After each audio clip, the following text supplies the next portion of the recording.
Hi guys, welcome to a new episode of Cooking in Times of Corona. And on today's episode, I'm gonna be making something warm and hearty for these cold, snowy winter days in New York. My Abuela's Pollo en Fricasé, or chicken stew, or Pollo guisado, whatever you wanna call it. It's a very simple recipe. It's a one-pot dish, ready in under an hour, and it's a total crowd pleaser. So the most important thing when you're making a stew is building flavor. There are certain steps that we want to take.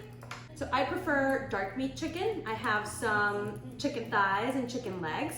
I've removed the skin because I'm going to do something fun with it, but usually it's made with the skin. You can leave it on if you'd like. And what I'm going to do right now is just brown the chicken to get some of those bits in the bottom of the pot.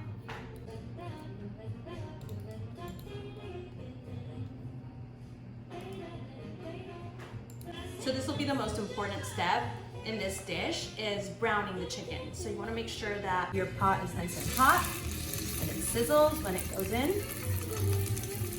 And don't crowd the pot. If you crowd the pot, you create steam, and that prevents browning. Browning is going to be really important to develop some of that flavor and getting some of those bits in the bottom of the pot.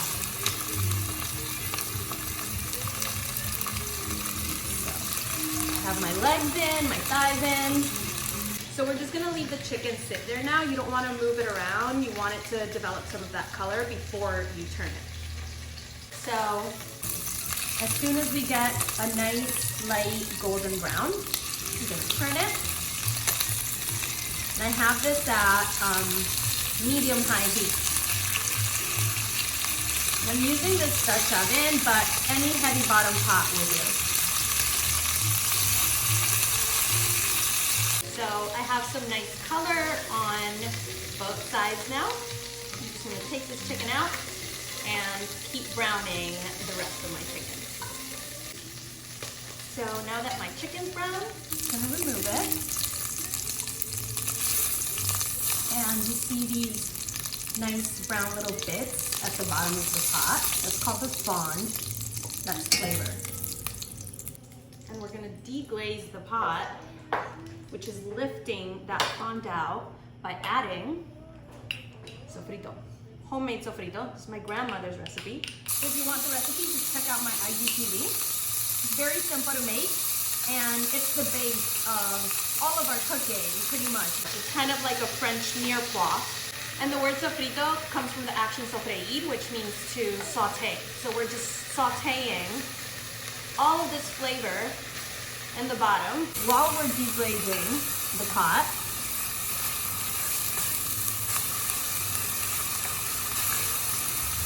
And I would say that's about a quarter cup of sofrito, but if you do more, it's not a big deal. I don't think I've ever heard anyone complain about there being too much sofrito in a dish. If you add more sofrito, it just means more flavor. So as soon as some of that moisture comes out, and you see that it's just oil, it's ready to go. Another way to tell is it becomes aromatic. So right now, we're just gonna add some water, or if you have chicken broth, you can add chicken broth. I have some chicken bouillons, cubitos de pollo, which is what I'm gonna use. Gonna add our chicken back in.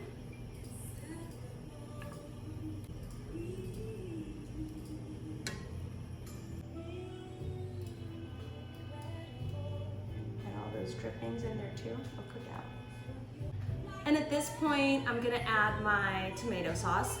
My grandma uses fresh tomatoes. I don't have any right now, so if you have fresh tomatoes, even better. They'll be a little more subtle, not as acidic, but I add the tomatoes to the broth because I don't wanna have that intense flavor. I like more of a light pollo en fricasé. So if I were to saute the tomatoes before adding the water, that would intensify the flavor, and that's what I'm trying to avoid. So I'm just adding some olives right now, and Abuela told me don't chop them. The thing is, I don't like cooked olives, but I do like the flavor in them. So the good thing about adding them whole is you can just pick them out at the end. You just can't forget. So I'm just gonna add, I don't know, 5 olives. It'll add like a nice brininess, funkiness to the dish. So because I used water instead of chicken broth, I'm just gonna add a chicken bouillon cube, but you can use chicken broth if you'd like. This is how my grandma makes it though, and it makes a difference. And then some achiote and saffron seasoning powder, or sazon, which is gonna give it a nice bright red color and flavor. Stir it around. So I'll check the broth for seasoning once the chicken is fully cooked and my bouillon cube is dissolved because it has a lot of salt. So as soon as it comes up to a boil, we're just gonna turn it to low. You just want it to be barely simmering.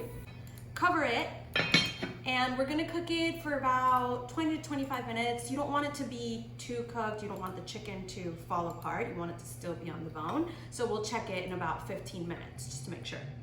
And while my chicken's cooking, I'm gonna place my chicken skin in the oven. So I just removed this from a whole chicken.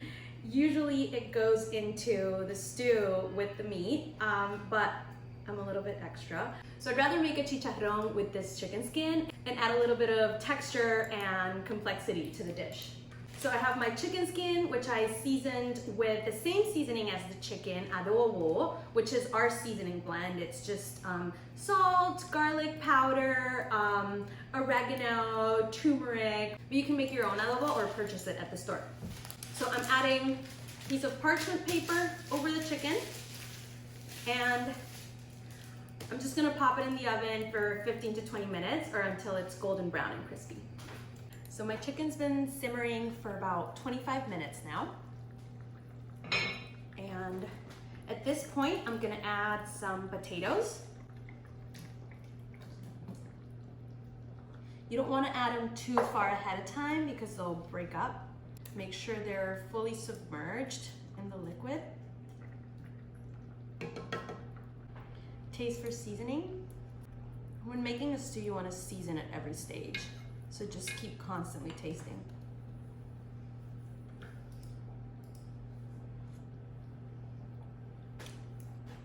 Salt is perfect. So I'm just gonna cover this up, and that starch in the potatoes is gonna help thicken our sauce, and they're also gonna absorb all of that flavor.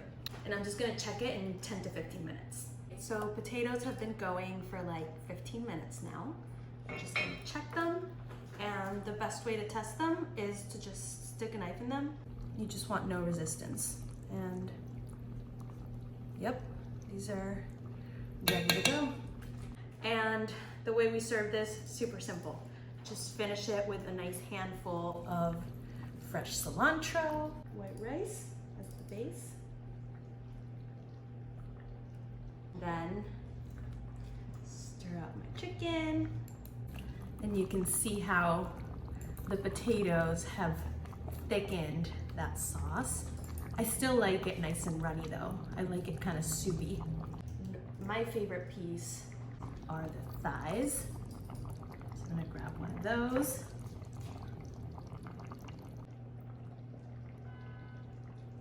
Maybe I'll get a drumstick too.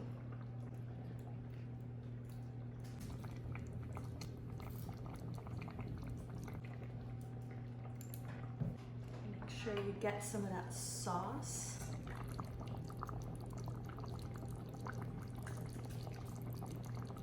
Spin it right over.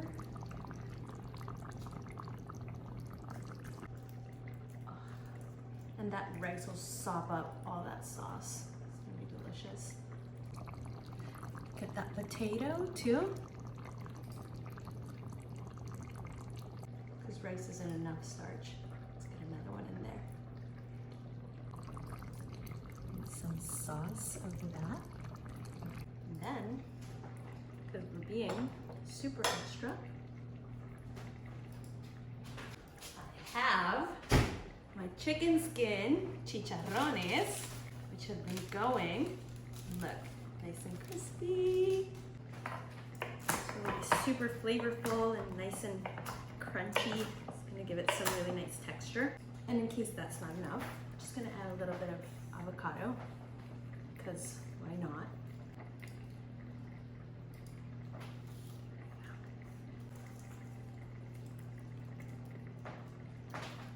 And here we go. Some pollo en fricasé with crispy chicken skin chicharrones.